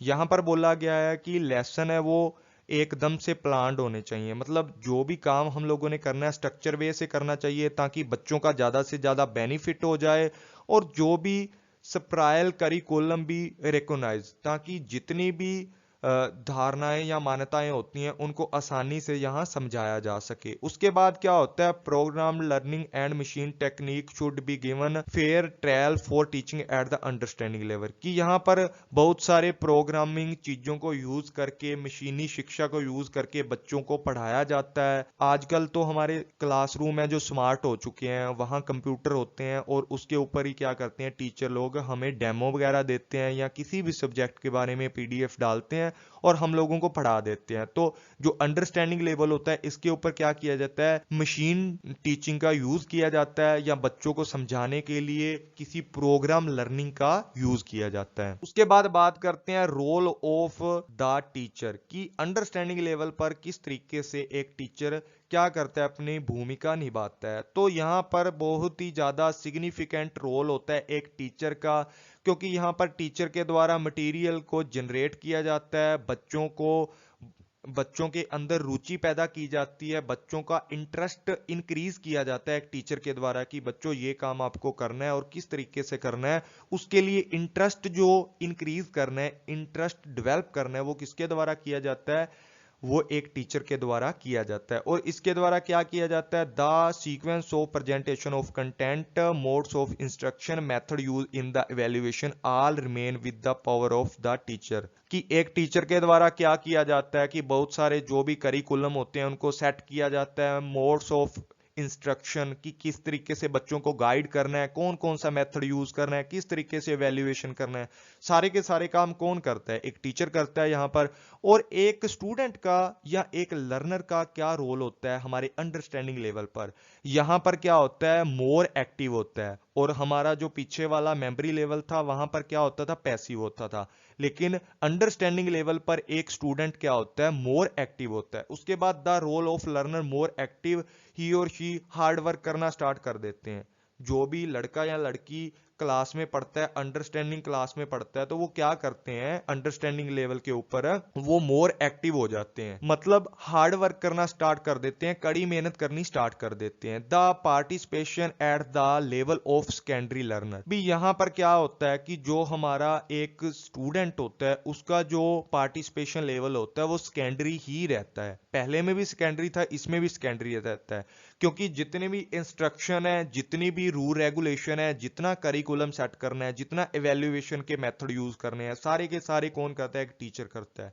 लेकिन धीरे धीरे वो बच्चा सामने आता है, क्वेश्चन वगैरह करने स्टार्ट कर देता है, क्योंकि जो पीछे वाला लेवल था उसके अंदर क्या था, एक टीचर ही क्वेश्चन करता था। जो अंडरस्टैंडिंग लेवल है यहाँ पर बच्चा भी क्वेश्चन करने स्टार्ट कर देता है। He may put question to clearly his doubt, कि बच्चे हैं ना, वो अपने क्वेश्चन करने स्टार्ट कर देते हैं टीचर के आगे, कि भाई हमें ये समझ नहीं आता, सॉरी सर हमें ये समझ नहीं आ रहा, आप बता दीजिए ये मेथड किस तरीके से यूज किया है, ये प्रिंसिपल किस लोगों ने दिया है, या किस लेखक के द्वारा ये थ्योरी लिखी गई है। सारे के सारे क्वेश्चन है यहाँ पर पुट कर लेता है एक स्टूडेंट। उसके बाद बात करते हैं टीचिंग इक्विपमेंट। टीचिंग इक्विपमेंट क्या होते हैं, कि किसी चीज को एक इफेक्टिव तरीके से स्टूडेंट के सामने पेश करने के लिए जो साधन या मीडिया यूज किया जाता है, मतलब चाहे वो टेलीविजन है, पिक्चर है, मैप है, चार्ट है, मॉडल्स है, फ्लैश कार्ड है, रेडियो है, जो भी चीजें हैं, चाहे स्मार्टफोन है, कंप्यूटर है, किसी भी चीज को जब यूज किया जाता है, किसी भी टीचिंग एड्स को यूज किया जाता है इसके अंदर, तो वो सारी की सारी क्या होती हैं, टीचिंग इक्विपमेंट होती हैं। बच्चों को अच्छी तरीके से समझाने के लिए, बच्चों को अपनी ओर अट्रैक्ट करने के लिए टीचर जिन जिन चीजों का यूज करता है उनको टीचिंग एड्स या टीचिंग इक्विपमेंट बोला जाता है। उसके बाद बात करते हैं इवैल्यूएशन सिस्टम। इवैल्यूएशन सिस्टम यहाँ पर ऐसे टाइप और ऑब्जेक्टिव टाइप दोनों को यूज किया जाता है। ठीक है, ज्यादा कंप्रेहेंसिव हो जाता है इवैल्यूएशन, कि यहाँ पर थ्योरी वगैरह होती है, बच्चों को ज्यादा लिखना पड़ता है, हार्ड वर्क करना पड़ता है, तो जो इवैल्यूएशन सिस्टम होता है ज्यादा कंप्रेहेंसिव हो जाता है। उसके बाद बात करते हैं कि यहाँ पर जितने भी सारे काम किए जाते हैं वो पहले से प्री प्लान्ड होते हैं, प्रॉपर प्लान किया जाता है उनको इवेल्युएशन करने के लिए, एनालाइज, उसके बाद जो भी हमारे कंप्रेहेंसिव यूज किए जाते हैं, यहाँ मेथड सारे के सारे इसके अंदर यूज किए जाते हैं। उसके बाद these ability can be exam use oral and written, यहाँ पर ओरल एंड रिटन एग्जाम दोनों दिए जाते हैं कि हम लोग प्लस टू के अंदर ओरल भी देते हैं और साथ में रिटन एग्जाम भी देते हैं, और जो हमारी ग्रेजुएशन होती है वहां पर भी हम वाइवा वगैरह देते हैं, तो वो ओरल एग्जाम माना जाता है, ओरल टेस्ट माना जाता है कि बच्चे ने कहाँ तक नॉलेज को गेन किया है, उनका कॉन्फिडेंस लेवल क्या है, वो सारी चीजें ओरल टेस्ट के द्वारा चेक की जाती हैं, रिटन के द्वारा कि बच्चे को सब्जेक्ट नॉलेज कितनी है, वो कितना कैप्चर कर पा रहा है, सारी बातें इसके अंदर इंक्लूड की जाती हैं। उसके बाद बात करते हैं रिफ्लेक्टिव लेवल ऑफ टीचिंग,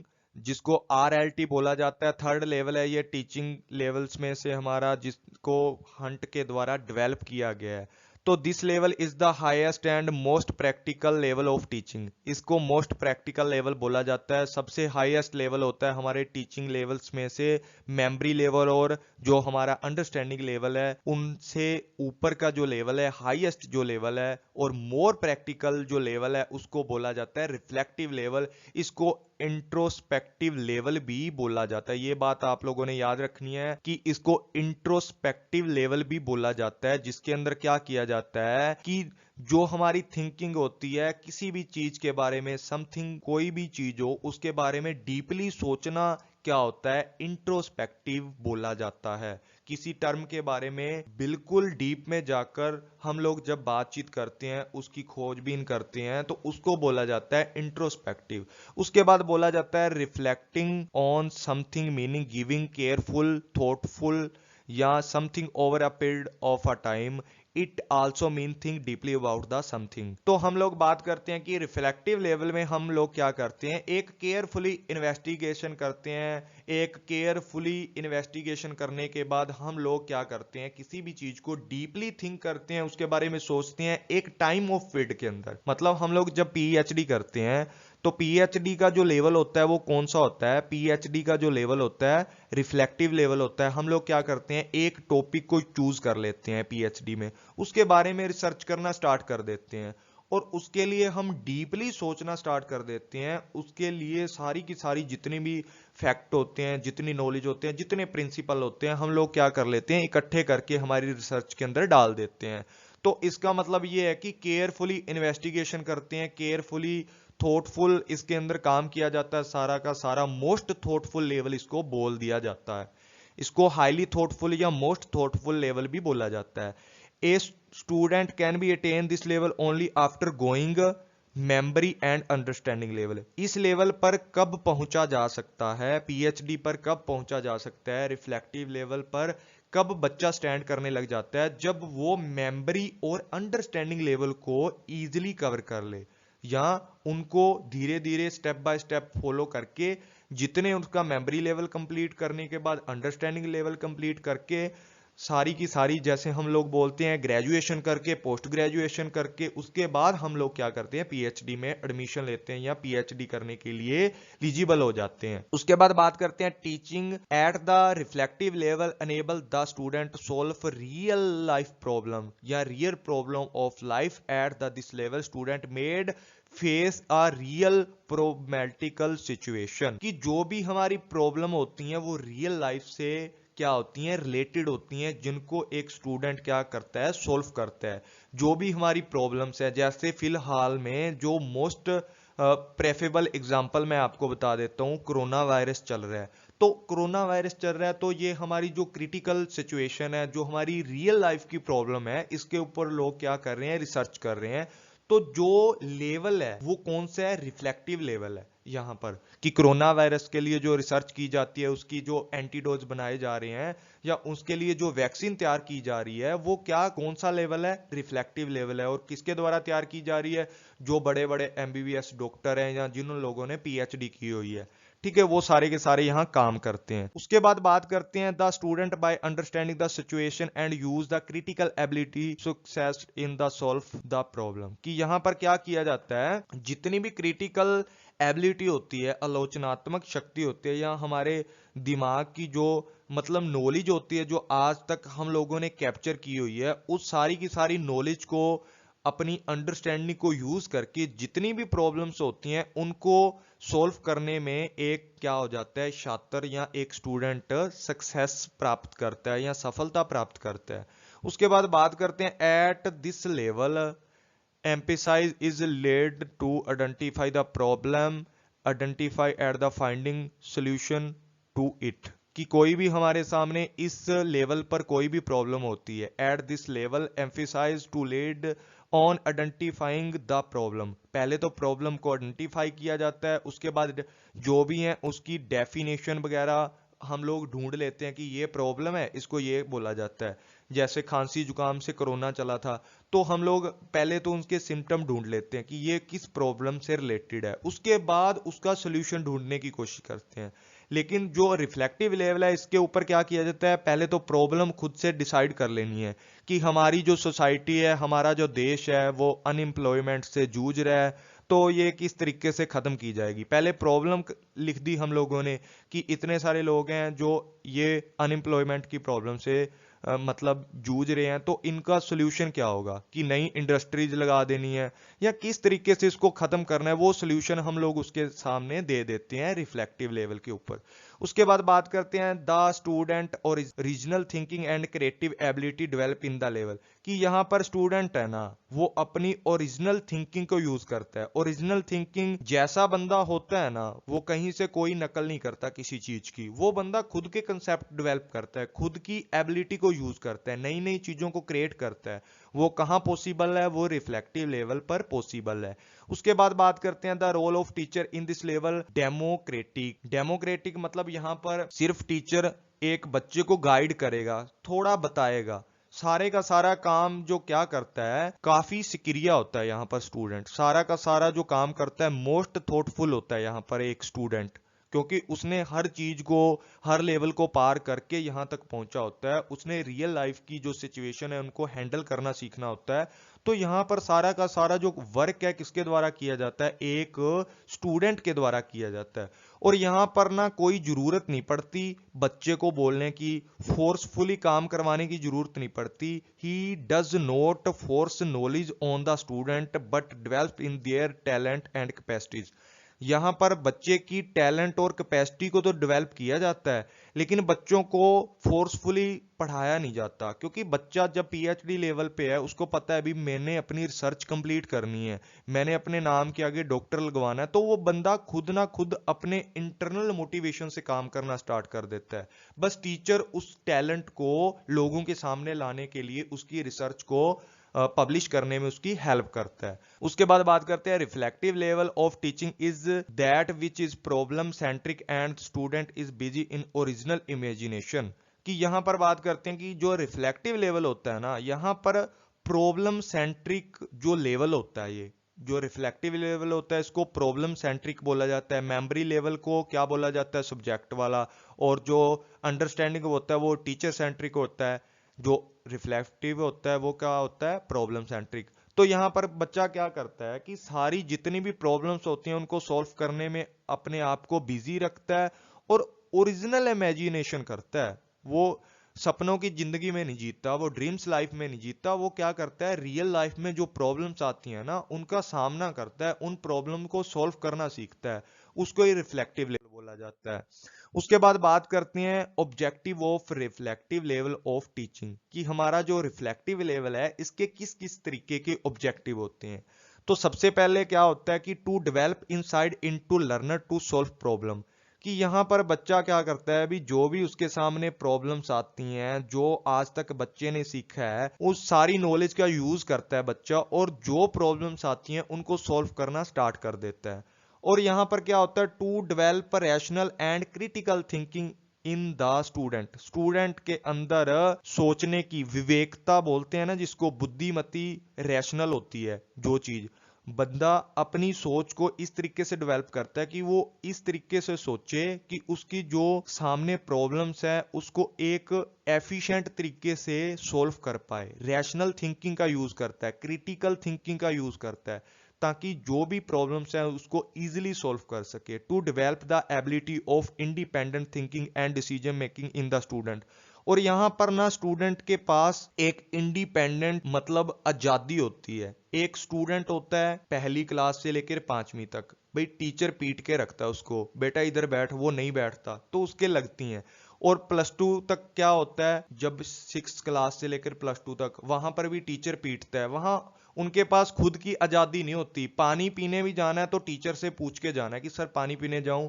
जब हम लोग क्या करते हैं, कॉलेज लेवल पे आते हैं, ग्रेजुएशन लेवल पे आते हैं, पोस्ट ग्रेजुएशन लेवल पे आते हैं, यहां पर भी हम लोगों को परमिशन चाहिए होती है। लेकिन जब बच्चा पीएचडी पे पहुंच जाता है तो उसको इतनी इंडिपेंडेंट मिल जाती है, वो सारे के सारे डिसीजन खुद लेने लग जाता है। उसको खुद अपने रूम का एडजस्टमेंट करना होता है कि मैंने रिसर्च करनी है, कौन सी बुक कहाँ रखनी है, सारे काम वो खुद करने लग जाता है, अपनी इंडिपेंडेंट थिंकिंग को यूज करता है। उसको टीचर ये नहीं बोलता कि तू ये कर ये कर, उसको खुद को ही सारा डाटा इकट्ठा करना पड़ेगा, खुद के डिसीजन खुद को लेने पड़ेंगे। तो रिफ्लेक्टिव लेवल पर क्या होता है, जितने भी जो एबिलिटी होती है इंडिपेंडेंट थिंकिंग की या डिसीजन मेकिंग की सारी अथॉरिटी किसके पास होती है, एक स्टूडेंट के पास होती है। और इसके अंदर क्या किया जाता है, preparing student to face real life problem, कि जो भी रियल लाइफ प्रॉब्लम होती है इसके अंदर फेस करने के लिए स्टूडेंट को प्रिपेयर किया जाता है, स्टूडेंट को इतना स्ट्रॉन्ग बनाया जाता है कि वो रियल लाइफ की जो प्रॉब्लम है उनको फेस कर सके, उनको समझ सके, उनका सोल्यूशन निकाल सके। उसके बाद मेथड कौन कौन से यूज किए जाते हैं भाई रियल लाइफ प्रॉब्लम के लिए, या हमारा रिफ्लेक्टिव लेवल आता है तो इसके लिए जो मेथड है वो भी इसी तरीके से यूज किए जाते हैं। तो सबसे पहले हम लोग समझ लेते हैं कि इसके अंदर कौन सा मेथड यूज किया जाता है। सबसे पहले आता है problem solving method. Problem solving method कि हमारे पास बहुत सारी प्रॉब्लम आती है, जब हम पीएचडी करते हैं तो हम लोगों को एक प्रॉब्लम डिसाइड करनी होती है, हाइपोथेसिस बनानी होती है, ठीक है, उस प्रॉब्लम को सोल्यूशन करना पड़ता है। उस प्रॉब्लम को डिसाइड करके उसका सोल्यूशन करके हम लोग एक रिसर्च को कंप्लीट करते हैं, या हमारा जो भी रिसर्च है, थीसिस है, उनको कंप्लीट करते हैं। तो यहां पर सबसे पहला जो मेथड आता है कौन सा आता है, वो प्रॉब्लम सॉल्विंग मेथड आता है, जिसके अंदर हम लोग किसी प्रॉब्लम का सॉल्यूशन करते हैं। उसके बाद बात करते हैं इन्वेस्टिगेटिंग प्रोजेक्ट, कि हम लोग किसी भी प्रोजेक्ट को डिसाइड करते हैं, किसी भी चीज को डिसाइड करते हैं, उस प्रोजेक्ट के लिए हम लोग क्या करते हैं, इन्वेस्टिगेशन करते हैं। कोई भी चीज थी, कोई नया प्लांट लगाना है तो उसके लिए इन्वेस्टिगेशन स्टार्ट कर देते हैं कि भाई हम लोगों ने इस प्लांट के ऊपर किस तरीके से प्रोजेक्ट तैयार करना है, किस तरीके से हम लोगों ने प्लांट को एडजस्ट करना है, कहां से खरीदना है, कहां से, सारी की सारी इन्वेस्टिगेशन, मतलब उस चीज के लिए हम इंफॉर्मेशन इकट्ठा करना स्टार्ट कर देते हैं। उस चीज को भी ये कितने टाइम में किस तरीके से पूरा किया जा सके, सारा का सारा इन्वेस्टिगेशन प्रोजेक्ट के अंदर आ जाता है। उसके बाद बात करते हैं एक्सपेरिमेंटल मेथड। एक्सपेरिमेंटल मेथड किस तरीके से होते हैं कि हम लोग नए नए एक्सपेरिमेंटल करके देख लेते हैं। जैसे साइंस वाले हैं, जो भी स्टूडेंट हैं एमबीबीएस डॉक्टर बनते हैं, वो क्या करते हैं, जो मेंढक होता है डड्डू के ऊपर ही क्या करना कर देते हैं, एक्सपेरिमेंट करना स्टार्ट कर देते हैं, ऑपरेशन करना स्टार्ट कर देते हैं। तो जो रिफ्लेक्टिव लेवल होता है उसके ऊपर अनेक तरीके के एक्सपेरिमेंट किए जाते हैं, केमिकल को यूज करके अनेक प्रकार के जो अन्य केमिकल क्रीम्स वगैरह तैयार कर दी जाती हैं, वो सारे के सारे क्या होते हैं, एक्सपेरिमेंटल मेथड के अंदर यूज किए जाते हैं।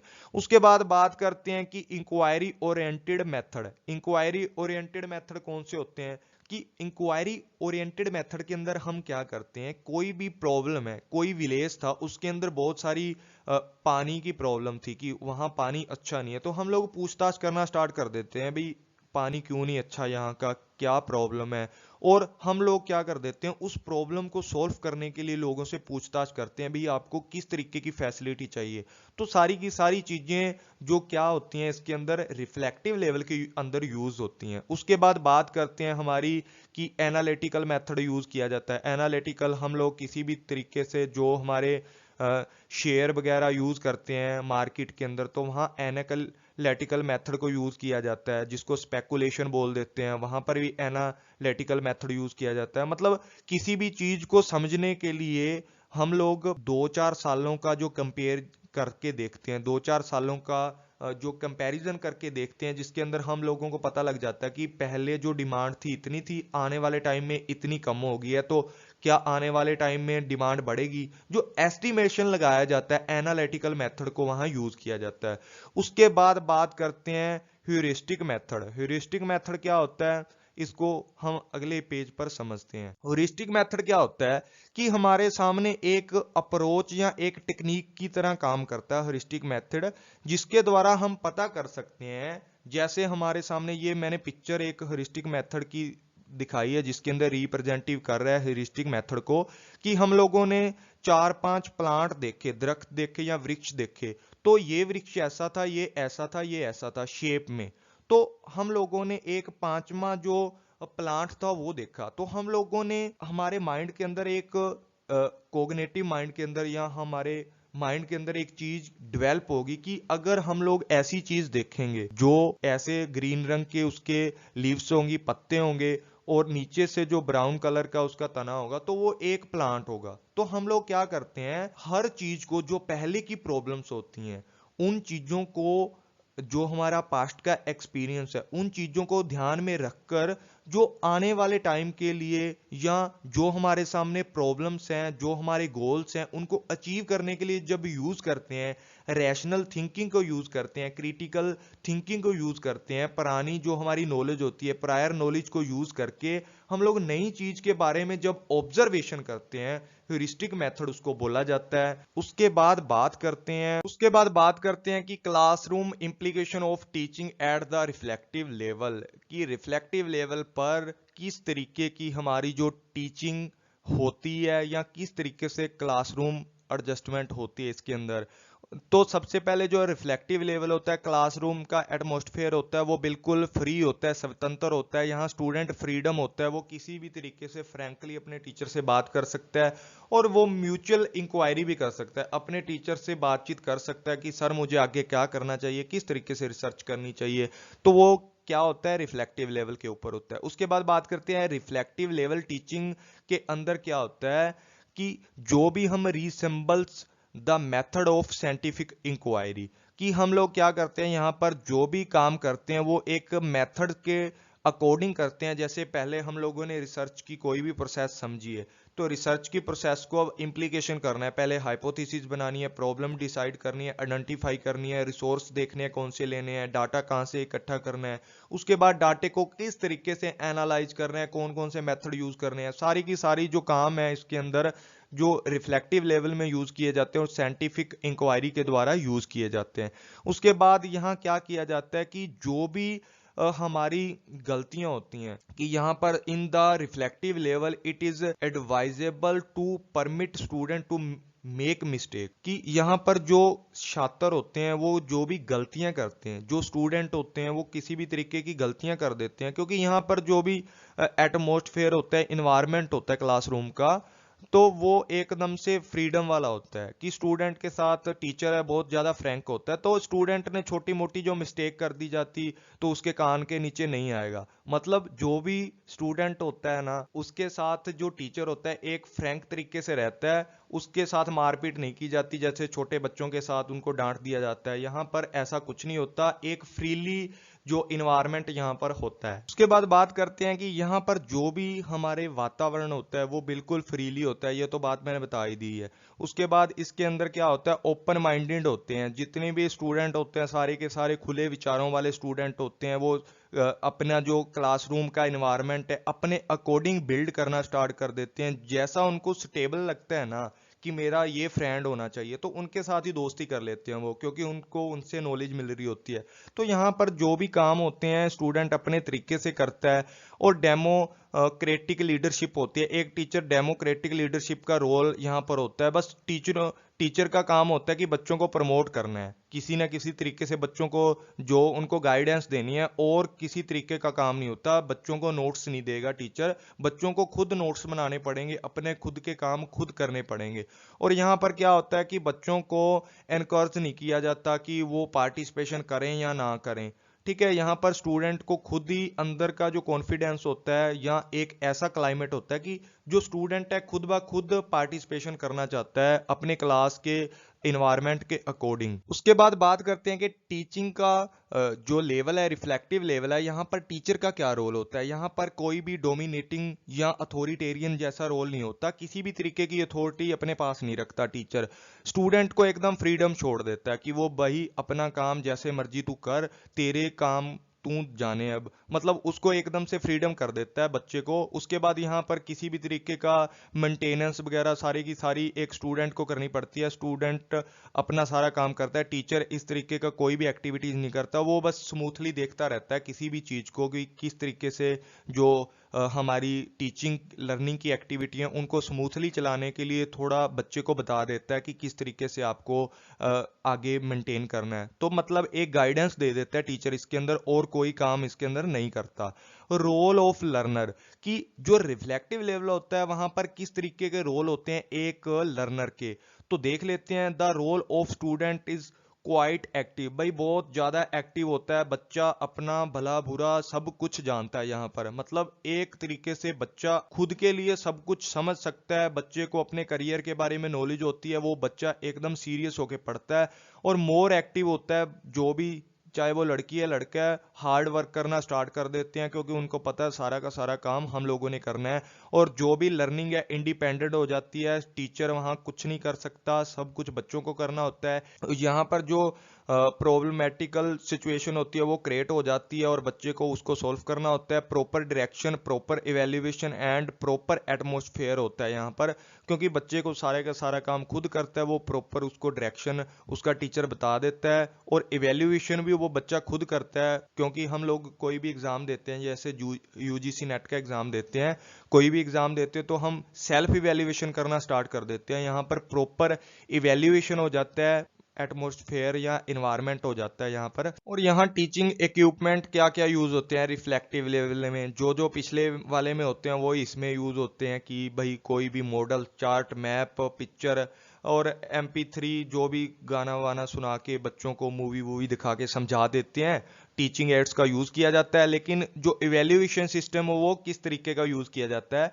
यहाँ पर हायर ऑर्डर की जो टीचिंग होती है सारी की सारी, तो बच्चे को रिफ्लेक्टिव लेवल के ऊपर reasoning, creativity, original thinking, problem solving, critical thinking का यूज करवाया जाता है और उनका एवेल्युएशन चेक किया जाता है। जैसे हमारे अब यूजीसी नेट के अंदर जो एग्जाम होते हैं रीजनिंग टाइप या ऑब्जेक्टिव टाइप जो एग्जाम होते हैं, यहाँ पर हम लोगों को रीजनिंग दिया जाता है, ठीक है, ओरिजिनल थिंकिंग से रिलेटेड क्वेश्चन दिए जाते हैं, रियल लाइफ प्रॉब्लम, कोरोना जैसे चल रहा है इसके ऊपर क्वेश्चन दे देंगे, ताकि बंदा है ना अपनी तर्क सोच को यूज कर कर, अपनी क्रिटिकल थिंकिंग को यूज कर कर, रीजनल थिंकिंग को यूज कर कर बंदा क्या करे, अपने क्वेश्चन के आंसर करे, बच्चा क्वेश्चन के आंसर करे। उसके बाद थैंक यू ऑल फ्रेंड्स, आज के लिए इतना ही था। आई होप कि आपको क्लास अच्छी लगी होगी। Thank you all friends, take care, bye bye, मिलते हैं अगली क्लास में। और जिन्होंने अभी तक सब्सक्राइब नहीं किया जल्दी से जल्दी चैनल को सब्सक्राइब कर दें, शेयर करें, कमेंट जरूर करें ताकि मुझे भी मोटिवेशन मिले। Thank you all friends.